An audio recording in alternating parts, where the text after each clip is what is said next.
fixing a broken mind. Mental health, a massive, massive, massive, massive, massive issue here in America and many Western societies. Broken money, breaking people. I was told recently of a friend who had been dealing with mental health issues and is still dealing with mental health issues and has been caught up very much in what governments are doing to people, what culture is doing to people, the hypnosis that people are constantly in, the sheeple mentality on a daily basis of not questioning anything, just going along and blindly following whatever they are told, and there's seemingly no way to change the direction of humanity, hurling itself toward the fiery inferno. And I guess, let's stop right there. It's kind of the story of life in a way. If you read the Bible, I've read the children's Bibles, many children's Bibles, over and over again, many, many times over the last number of years to my children. And the one thing I would suggest any person is to read the children's Bible. It's probably one of the best ways to read the Bible, quite honestly, just because it's in smaller segments and it's easier to understand. And let's be honest, the Bible is not one of the easiest things to understand. And it leads to a lot of questioning, which is great, and a lot of knowledge. However, the children's version gives you an ability to see things a lot quicker and a lot easier in patterns, actually. And one of the patterns in the Bible is that people seemingly forgot about God all the time. And as soon as they would say, oh my goodness, God is the greatest, your God truly is the best. Well, sure enough, 50 years later, 100 years later, 400 years later, they're right back to building another Tower of Babel, building something else, creating something else where they were the smartest, where they were the center of the earth, or the center of the universe, and everything revolved around them. And then God came back, and again, if you don't believe in God, it could be nature's law, it could be math and physics. Let's be honest. It could be, just nature's principles, nature's law, first principles, and all of a sudden reality is smacking you back in the face. You can continue trying to change the definitions of everything. You can continue trying to go down these paths, but eventually life comes back and smacks you. The pendulum swings. You can keep pushing and pushing and pushing and pushing, but eventually you collapse under the weight because you can't hold it there any longer. It comes back and just smokes everyone in the process, and that's the fourth turning that we're living through. And again, it's kind of one of those things where you have to take solace in the fact that humanity's always done this to himself. It's always swung back and forth, gone through these fourth turnings, gone through this process of understanding and true enlightenment, getting it, and then they just keep, we're so smart, we're so amazing, we're going to keep doing things and pushing things further the envelope and doing more ridiculous things, changing definitions, defying gravity, defying physics and science, and then eventually we just come back and smoke ourselves the other way. Talked about this with Bill Gates, Mr. Tollbooth, things like that, where we're going to blot out the sun. We're going to change, cow farts and things like that. It's like you, Mr. Science people, like you guys claim to love science and nature, yet you're constantly changing nature. We're going to change the sun, and we're going to blot it out with sprinkles in the air, and we're going to change cow farts. And it's like, guys, we can just throw a Bitcoin mining machine right on the back of on the rear end of the cow and just mine Bitcoin, and turn it into digital energy and catch that that methane gas. However, again, people like Mr. Tollbooth and all these unproductive class people, they don't want that. They literally we have the answers for these things, yet they don't want it because Bitcoin, the ultimate answer to all these problems, literally takes the power from them. So they don't want it. They're just going to keep peddling their victimization, things, the Greta Thunberg stuff, Mr. Tollbooth, Bill Gates, and George Soros, Klaus Schwab. They're going to continue doing these things, the Al Sharpton type of thing. Like, never going to attack the actual root cause of racism or something like that. It's always like, well, it's their fault. We're going to divide. We're going to divide more. Saul Alinsky, Rules for Radicals, right? Never let a good crisis go to waste. Keep dividing people because it keeps people in fear. It keeps people distracted from what's actually going on, the real cause. Because again, coming to the root problem or root cause of these things, if we solve them, these people won't have jobs. Bill Gates might be gone. I mean, he's a smart dude. He would find something else to do and actually provide value to society.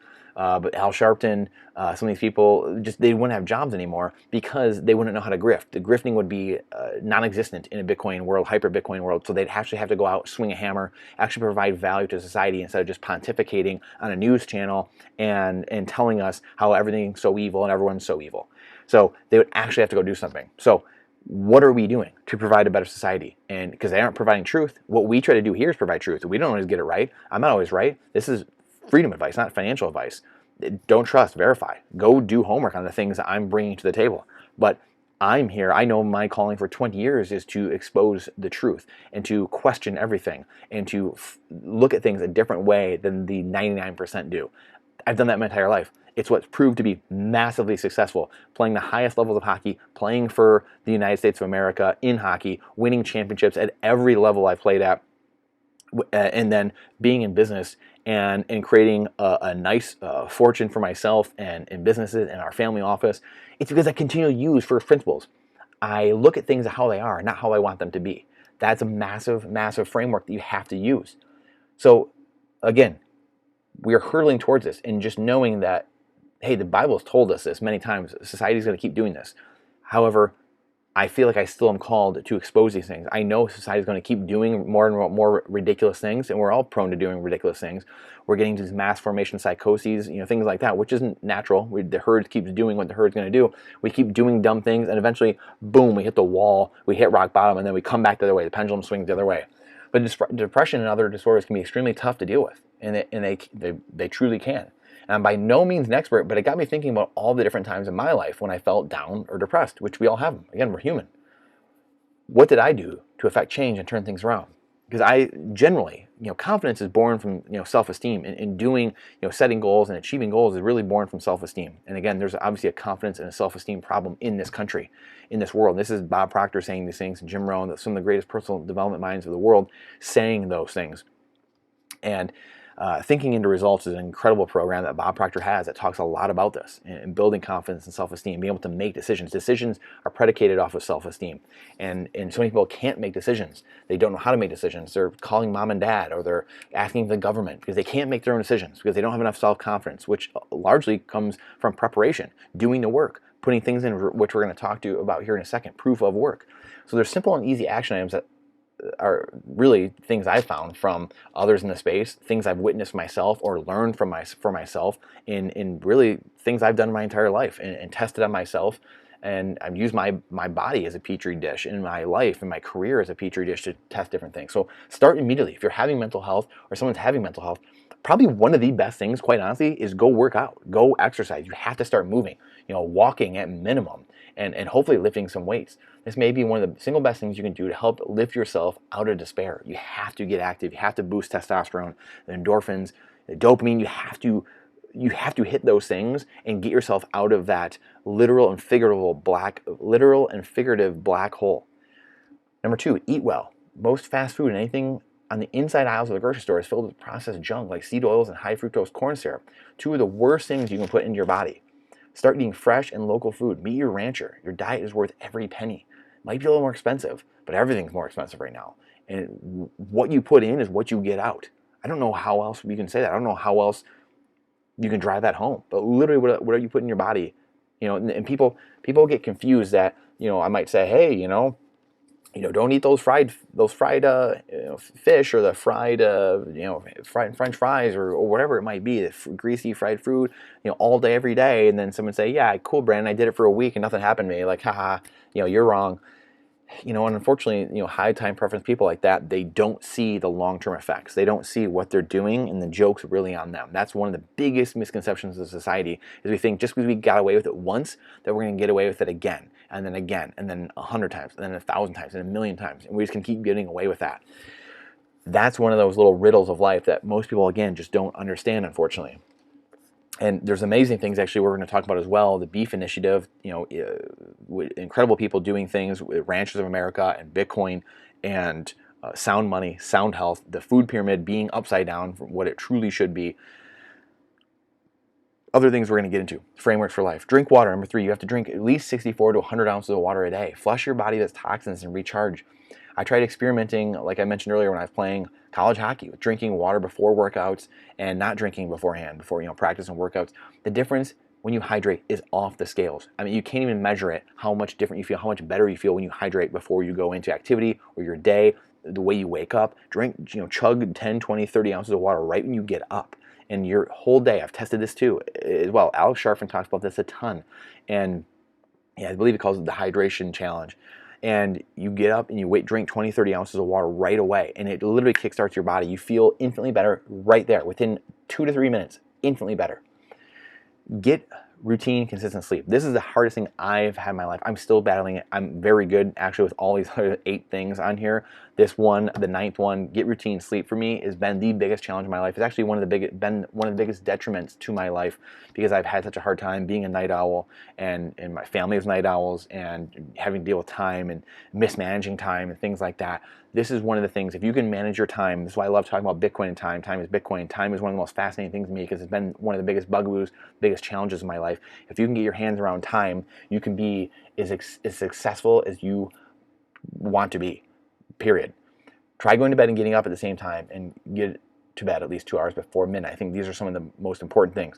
They say most important hours to sleep are 10 to 2 a.m. And that's coming from my brother-in-law Skylar, who is an expert in physiology, in human body, in training. He did it for 10 years and worked with MLB.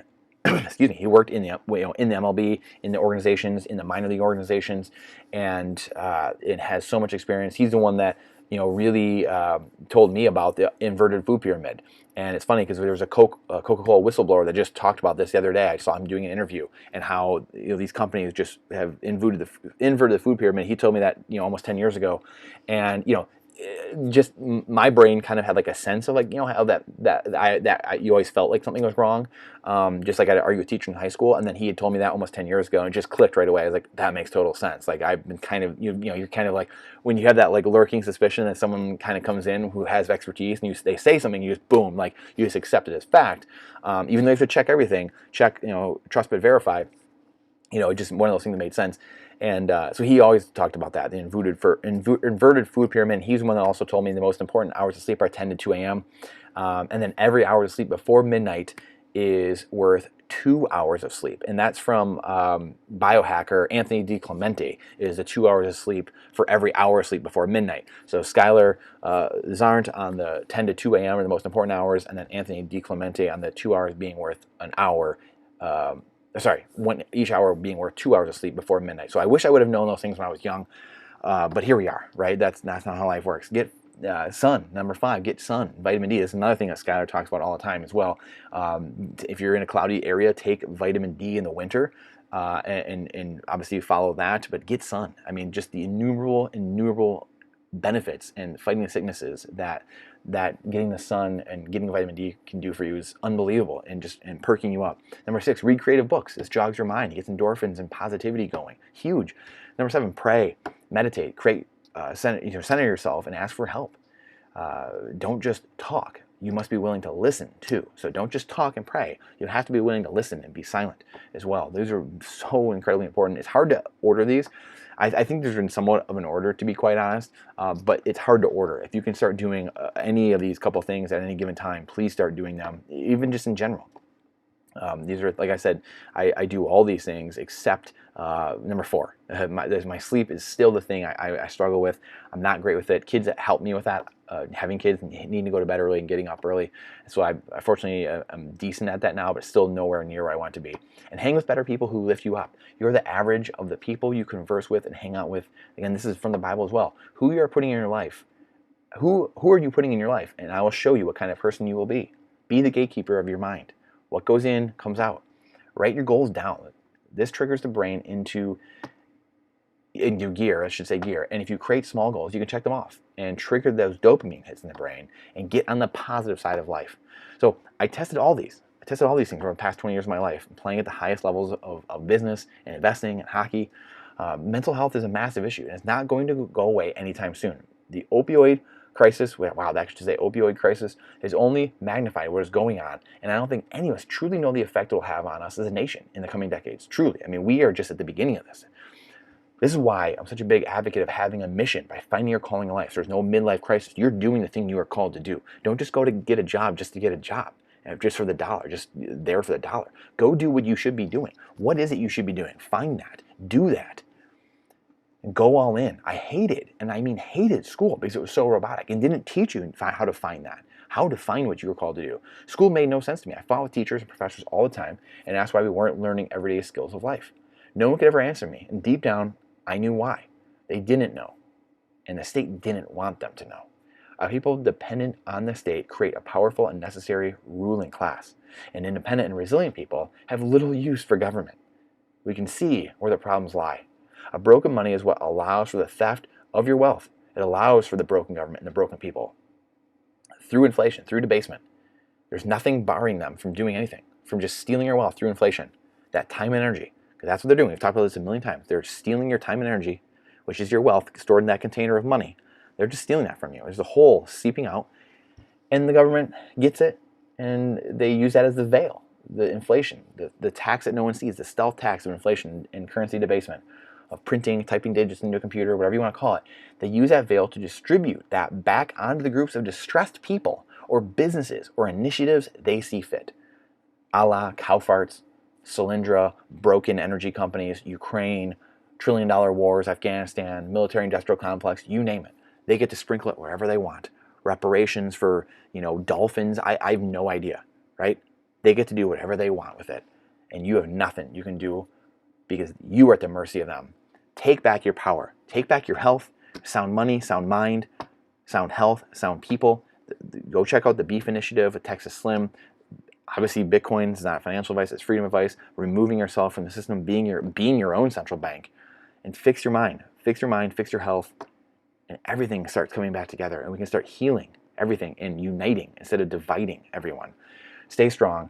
I appreciate you and your time and your energy. It's the most important asset we have. Please like and subscribe to this and share it. If someone that you know might get something out of this or is having trouble or maybe some mental health issues, please share it. Again, I'm no expert. This is just from everything I found, my experience over the years of playing at the highest levels in many areas of life. So I thank you for sharing this and your time. It's the most important asset we have. Again, Bitcoin is time and time is Bitcoin. Make the fair trade for yourself. We'll see you on the next one.